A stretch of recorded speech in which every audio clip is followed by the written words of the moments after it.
అధ్యక్ష, సభ్యులు అడిగిన ఈ ప్రశ్న అత్యంత కీలకమైనది. తెలంగాణ రాష్ట్రం అభివృద్ధి చెందిందా లేదా అనేది మనం చర్చించుకోవాలనుకుంటే తెలంగాణ రాష్ట్రంలో ఉన్న గిరిజనుల నివాస ప్రాంతాలకు రవాణా సౌకర్యము, తాగునీటి సమస్య పరిష్కారము, పిల్లలు చదువుకోవడానికి పాఠశాలలు ఏర్పాటు చేసినప్పుడే నిజమైన తెలంగాణ రాష్ట్రం యొక్క ఉద్దేశము నెరవేరినట్టు.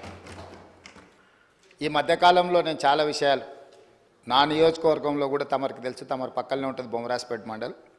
దాదాపుగా 72 తండాలు ఉన్నాయి ఒక మండలంలో.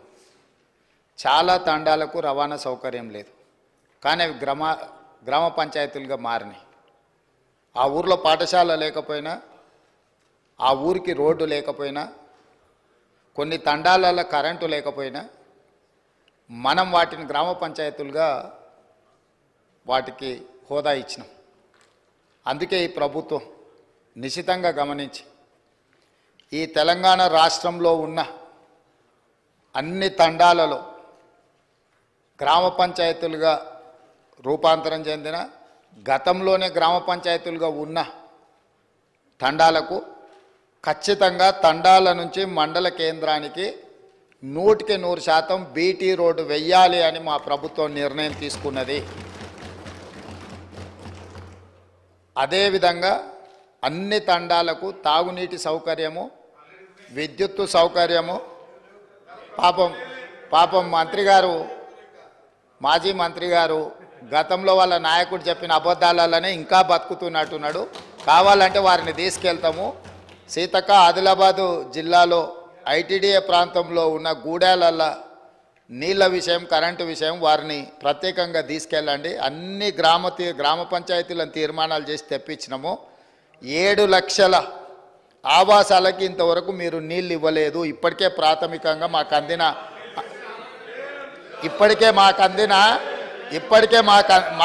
అందిన సమాచారము. కాబట్టి అధికారిక లెక్కలు మీకు ఇస్తాము. ఎందుకంటే మీరు తప్పులు చేసి ఆ చేసిన తప్పులను ప్రజలు గుర్తించి ప్రజల్ని మిమ్మల్ని శిక్షించినా కూడా మీరు మారడం లేదు. సో ఆ దేవుడు మీకు ఒక మంచి ఆలోచనను కలిగించాలని మేము కోరగలం, ప్రార్థన చేయగలం. ఈ పక్క నుంచి ఇంకా మేము చేయగలిగింది ఏముంది అధ్యక్ష? అందుకే అధ్యక్ష, ఈరోజు మా ప్రభుత్వం తెలంగాణ అభివృద్ధి అంటే తండాలలో, గూడాలలో కనీస సౌకర్యాలను ఏర్పాటు చేసినప్పుడే తెలంగాణ రాష్ట్ర అభివృద్ధి జరిగినట్టు అని బలంగా మా ప్రభుత్వం భావిస్తుంది. అందుకే తండాలలో, గూడాలలో విద్యుత్తు సమస్య పరిష్కారానికి, విద్య సమస్య పరిష్కారానికి, ఆ తండాల నుంచి మండల కేంద్రాలకు కనీసం ఒక్కటైనా బీటీ రోడ్డును ఏర్పాటు చేసే సమస్య పరిష్కారానికి, మండలాల నుంచి జిల్లా కేంద్రానికి మిగిలిపోయిన డబుల్ రోడ్లు ఏవైతున్నాయో వాటిని పూర్తి చేయడానికి, జిల్లా కేంద్రాల నుంచి హైదరాబాద్ నగరానికి 4 లేన్ రోడ్స్ వేయాలని ఈ రాష్ట్రంలో ఎక్కడైనా ప్రతి వాడికి ఒక మంచి రవాణా సౌకర్యం ఏర్పాటు చేయడం ద్వారా ఇవాళ పేదవాళ్ళు కష్టపడి వాహనాలు కొనుక్కుంటున్నారు, కానీ సొంత ఊరికి పోవాలంటే రోడ్డు ఉండడం లేదు. సైకిల్ మోటార్ల మీద పోయి గుంతలలో పడి కింద పడి భార్య పిల్లలతో పోతూ ప్రమాదానికి లోనై చనిపోతున్నారు. దీనికి కారణం మనం సరైన మౌలిక వసతులు ఏర్పాటు చేయకపోవడం. అందుకే రాష్ట్ర ప్రభుత్వం ప్రత్యేకమైన కార్యాచరణ తీసుకొని ఇప్పటి వరకు నిర్లక్ష్యానికి గురైన తండాలను, గూడాలను, మారుమూల ప్రాంతాలను అభివృద్ధి పదం వైపు నడిపించాలని ఈ ప్రభుత్వం భావిస్తుంది. సభ్యుడు వంశీకృష్ణ గారైనా, డాక్టర్ రామచందర్ నాయక్ గారైనా ప్రస్తావించిన అంశాలతో ప్రభుత్వం పూర్తిగా ఏకీభవిస్తుంది. పూర్తి స్థాయిలో కాంప్రహెన్సివ్ ప్రణాళికను తీసుకొని ఖచ్చితంగా ఈ ప్రభుత్వం ముందుకెళ్తుందని తమరి ద్వారా సభ్యులందరికీ, తెలంగాణ రాష్ట్ర ప్రజలకి ప్రభుత్వం మాటిస్తున్నది అధ్యక్ష.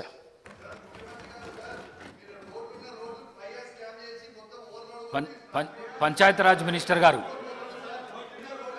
అధ్యక్ష, గత కొంతకాలంగా పెండింగ్లో ఉన్నటువంటి మల్టీపర్పస్ వర్కర్స్ యొక్క శాలరీస్ కోసం, అదేవిధంగా శానిటేషన్ కోసం 3,378,88 రూపాయలను రిలీజ్ చేయడం జరిగింది సార్. అదేవిధంగా మరి శాసనసభ్యులు ఎవరైతే రామచందర్ నాయక్ గారు, ఐలయ్య గారు, వంశీకృష్ణ గారు చెప్పినట్టుగా చాలా మారుమూల తండాలలో, గ్రామాలలో మరి ముఖ్యమంత్రి గారు కూడా గుర్తించి చెప్పినట్టుగా రోడ్డు రవాణా సౌకర్యం కానీ, విద్యుత్ కానీ, విద్యా వ్యవస్థ కానీ సరిగా లేనటువంటి మాట వాస్తవము. వాటన్నింటిని కూడా మరి ఈ బడ్జెట్ ద్వారా పునరుద్ధరించుకొని మిగతా సమాజానికి సమానంగా జీవించే విధంగా జీవన ప్రమాణాలను మెరుగుపరుచుకొనుటకు విద్య కానీ, విద్యుత్ కానీ, రోడ్డు రవాణా వ్యవస్థ కానీ, మంచినీటి వ్యవస్థ కానీ, ఇండ్లు కానీ ఇవ్వాల్సినటువంటి అవసరం ఉంది సార్. తప్పకుండా ఈ యొక్క బడ్జెట్ ద్వారా వాటిని పరిపూర్తి చేస్తామని తెలియజేస్తూ ఉన్నాము. అదేవిధంగా రెవెన్యూ గ్రామాలుగా మార్చుటకు సంబంధించి కూడా సంబంధిత రెవెన్యూ శాఖతోటి మరి ప్రభుత్వం కూడా ఇన్వాల్వ్ కావాల్సిన అవసరం ఉంది సార్. ఎప్పుడో ల్యాండ్ సర్వే 1936లో ఎప్పుడో అయింది సార్. అప్పుడు ఏర్పడ్డటువంటి రెవెన్యూ గ్రామాలు ఆ తర్వాత గ్రామ పంచాయతీలు పెరుగుతూ వచ్చినాయి తప్ప రెవెన్యూ గ్రామ పంచాయతీగా జరిగినటువంటి పరిస్థితి లేదు. కాబట్టి ఖచ్చితంగా రెవెన్యూ శాఖ వారితో మాట్లాడి ఇది నిర్ణయాలు తీసుకుంటాం సార్. నూతన గ్రామ పంచాయతీల డిమాండ్ కూడా ఉంది, ప్రభుత్వం దృష్టికి తీసుకెళ్ళి మరి దీని విషయంలో కూడా నిర్ణయం తీసుకుంటామని తెలియజేస్తాం. ప్రశ్న నంబర్ 201 ఆర్టీసీ సిబ్బందిని ప్రభుత్వ ఉద్యోగులుగా గుర్తింపు గురించి రవాణా శాఖ మంత్రి గారు. అధ్యక్ష, ప్రశ్న 201కి సంబంధించి అప్పటి ప్రభుత్వం తెలంగాణ ప్రభుత్వ రాష్ట్ర రోడ్లు రవాణా సంస్థ టీఎస్ఆర్టీసీ ఉద్యోగులను రాష్ట్ర ప్రభుత్వం సర్వీసుల్లో విలీనం చేయడానికి ఒక నిర్ణయాన్ని తీసుకుంది. ప్రభుత్వ సర్వీసుల్లో టీజేఎస్ఆర్టీసీ ఉద్యోగులను విలీనం చేయడం కోసం మరియు ఇందుకు సంబంధించిన విషయంలో అనుషంగిక విషయాలు సమకూర్చడం కోసం 2023 తెలంగాణ రాష్ట్ర రోడ్డు రవాణా సంస్థ ప్రభుత్వ సర్వీసులోకి ఉద్యోగుల విలీనం 2023లోని 7వ చట్టాన్ని 15/9/2023 తేదీన తెలంగాణ గెజిట్లో న్యాయశాఖ ప్రచురించింది.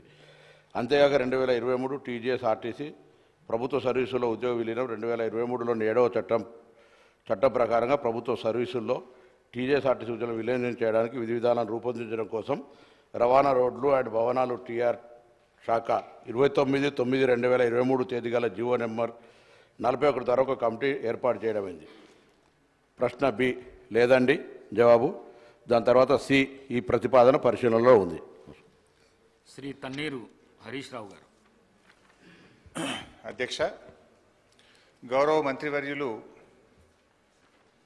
సమాధానం ఒక రకంగా చెప్పాలంటే బాధ్యతారహిత్యంగా ఉంది, తప్పుదో పట్టించే విధంగా ఉంది. ఈ విషయంలో జాప్యం జరగడానికి గల కారణాలు ఏమిటి అన్నప్పుడు లేదండి అన్నారు. ప్రభుత్వం వచ్చి ఇప్పుడు దాదాపు 8వ నెల జరుగుతూ ఉంది. 8 నెలలు జరుగుతున్నా ఇంకా జాప్యం జరుగుతలేదు అని ఒక సమాధానం చెప్పారు. ఎప్పట్లోగా ఈ ప్రతిపాదనలు అమలు చేసి నియమిత రోజును ప్రకటించమవుతుందంటే ఇది పరిశీలనలో ఉంది అని గౌరవ మంత్రి గారు చెప్పారు. ఇది కాంగ్రెస్ పార్టీ మేనిఫెస్టో అధ్యక్ష. ఈ మేనిఫెస్టోలో page number 28 item number 14 TSRTC సిబ్బంది సంక్షేమం. ఆర్టీసీ కార్మికులను ప్రభుత్వ విలీన ప్రక్రియ పూర్తి చేసి 2 పీఆర్సీల బకాయిలను వెంటనే చెల్లిస్తాం. వెంటనే అంటే 8 నెలలు సమయం సరిపోదా అధ్యక్ష? నంబర్ 1. నంబర్ 2, వచ్చే పీఆర్సీ పరిధిలోకి టీఎస్ఆర్టీసీ కార్మికులను చేరుస్తాం. నంబర్ 3, రాష్ట్ర ప్రభుత్వ ఉద్యోగులతో సమానంగా అన్ని వసతులు సదుపాయాలు కల్పిస్తాం. నంబర్ 4, ఆర్టీసీ బస్సులను ఆధునీకరించి విస్తరిస్తాం. అధునాతనమైన సౌకర్యాలతో కొత్త సర్వీసులను ప్రారంభిస్తాం. Number 6 and the last, RTC union పునరుద్ధరణకు అనుమతి ఇస్తాం. అయితే వారితో నా సూటి ప్రశ్నలు, నేను మంత్రి గారిని విషయాల్లోకి పోకుండా సూటిగా ప్రశ్నించదలుచుకున్నాను. మొదటి ప్రశ్న, గౌరవ మంత్రి గారు ఎప్పట్లోగా ఈ అపాయింటెడ్ డేట్ను ప్రకటిస్తారు? ఏ రోజు నుంచి ఆర్టీసీ ఉద్యోగులను ప్రభుత్వ ఉద్యోగులుగా గుర్తిస్తారు? పరిశీలనలో ఉంది, చూస్తాం చేస్తామని కాలయాపన చేయడం కాదు. ఒక ఖచ్చితమైన తేదీని ఈ సభ ద్వారా ఆర్టీసీ కార్మికులకు చెప్పాలని మీ ద్వారా గౌరవ మంత్రి గారిని కోరుతా ఉన్నా. క్వశ్చన్ నెంబర్ టూ యూనియన్ పునరుద్ధరణ చేస్తామని మీరు హామీ ఇచ్చారు. ఆ యూనియన్ పునరుద్ధరణ ఎప్పట్లోగా చేస్తారు? ఈ మధ్య మాకున్న సమాచారం ఏంటంటే ప్రభుత్వం నుంచి యూనియన్ పునరుద్ధరించేది లేదు అని మీరు ఉత్తర్వులు ఇచ్చినట్టుగా మా దృష్టికి వచ్చింది. మీరు ఉత్తర్వులు ఇచ్చారా లేదా? ఇవ్వకపోతే ఎప్పట్లోగా యూనియన్ పునరుద్ధరిస్తారు? క్వశ్చన్ నెంబర్ 3 ఆర్టీసీలో చనిపోయిన కార్మికులకు గతంలో మా బీఆర్ఎస్ ప్రభుత్వం ఉన్నప్పుడు చనిపోయిన పిల్లలకు వెంటనే పర్మనెంట్ ఉద్యోగం మేము ఇచ్చేవాళ్ళం. కానీ మీ ప్రభుత్వం వచ్చిన తర్వాత ఆ పర్మనెంట్ ఉద్యోగం అనే నిబంధన తీసేసి బ్రెడ్ విన్నర్ స్కీమ్ అనే స్కీమ్ పెట్టి కన్సాలిడేటెడ్ పే కేవలం 15,000 రూపాయల జీతం ఇచ్చి 3 ఏళ్ళు మీరు 15,000 జీతానికి పనిచేస్తే అప్పుడు పర్మనెంట్ చేస్తామని చెప్పి ఇలా చనిపోయిన కార్మికులకు మీ ప్రభుత్వం అన్యాయం చేసిన మాట వాస్తవమా? ఇది ఎందుకు తెచ్చారు? గత ప్రభుత్వం లాగా చనిపోయిన కార్మికుల పిల్లలకు వెంటనే రెగ్యులర్ ఉద్యోగం ఇవ్వాలని అడుగుతా ఉన్నాను. నెంబర్ 3 క్వశ్చన్ నెంబర్ 4 గౌరవ ముఖ్యమంత్రి గారు మంత్రి గారు నెక్లెస్ రోడ్లో ఆర్టీసీ కొత్త బస్సులు మా ప్రభుత్వం ఆర్డర్ ఇచ్చిన బస్సులు వస్తే జెండా ఊపినరు, చాలా సంతోషం. Government is a continuous process. అయితే ఆ జెండా ఊపిన సందర్భంగా కార్మికులకు ఒక 300 కోట్ల చెక్కు చూపించారు ముఖ్యమంత్రి గారు. ఇగో మీ కార్మికులకు పీఆర్సీ బకాయిల 300 కోట్ల చెక్కు విడుదల చేస్తున్నా అని ముఖ్యమంత్రి గారు బకాయిలు ఇస్తున్నామని చెక్కు చూపించారు. పాపం మా మంత్రి గారు ముఖ్యమంత్రి గారు వెళ్ళిపోయినాక కొన్ని డమ్మీ చెక్కులు, ఆ పెద్ద చెక్కులు కూడా కార్మికులకు ఇచ్చి ఫోటోలు కూడా దిగారు. ఇది ఏ రోజు ఇచ్చిందంటే ఫిబ్రవరి 10, 2024. ఇవాళ మనం ఉన్నాం జూలై నెలలో ఉన్నాం. ఇప్పుడు దాదాపు 5 నెలలైనా నెక్లెస్ రోడ్ నుంచి ఆ చెక్కు బస్ భవన్కు చేరలే. ఇంకా అది ఎప్పుడు చేరుతుంది, ఎప్పుడు ఇస్తారో దయచేసి చెప్పాలని కోరుతా ఉన్నా. క్వశ్చన్ నెంబర్ 5 మహాలక్ష్మి పథకం పెట్టారు, సంతోషం, వి అప్రిషియేట్.